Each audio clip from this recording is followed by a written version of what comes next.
Hey guys, welcome back to my channel. আজকে নিয়ে এসেছি একটি ছোট্ট ভিডিও নিয়ে। তোমরা থাম্বনেল দেখে অবশ্যই বুঝতে পেরেছো যে আমি কোন ভিডিও নিয়ে আলোচনা করব।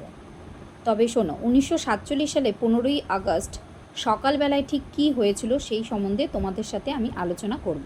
তবে শোনো, 1947 সালে 15ই আগস্ট সকালবেলায় গণপরিষদের রাষ্ট্রীয় যাত্রা হলো। সকাল 10:30টায় গণপরিষদের জাতীয় পতাকা উত্তোলন হয়েছিল। শোনা যায় 15ই আগস্ট শুধু রাজধানী দিল্লিতে 300টি পতাকা উত্তোলন হয়েছিল এবং পবিত্র শহর বারাণসীর একটি মন্দিরে পতাকা উত্তোলন করেছিলেন একজন মুসলিম। স্বাধীনতার সময় এই আইন হয়, ভারতের জাতীয় পতাকাটি তৈরির জন্য ব্যবহৃত হয় একমাত্র খাদি, এবং অন্য উপাদানে তৈরি পতাকা আকাশে উড়লে 3 বছরের কারাদণ্ড হবে। 1947 সালে 15ই আগস্ট গান্ধীজি স্বাধীনতা আন্দোলনে যোগ দেননি। তিনি 24 ঘন্টা অনশন করেছিলেন। বছরের পর বছর ধরে মানুষের মনে যে বেদনাবোধ তা উচ্ছ্বাসিত আনন্দে ভরে উঠল এই দিনটিতে। একদিন আগেও দেয়ালে যেসব বিদেশি পতাকা টাঙানো ছিল সেগুলো খুলে ভারতের পতাকা টাঙানো হলো।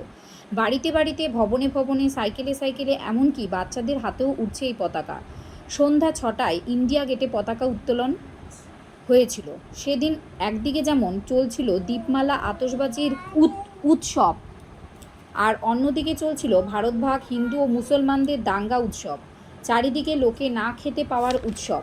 তাহলে বন্ধুরা, বুঝতেই পারছো সেই দিনটিতে দেশের মানুষগুলোকে কতটা আত্মত্যাগ করতে হয়েছিল।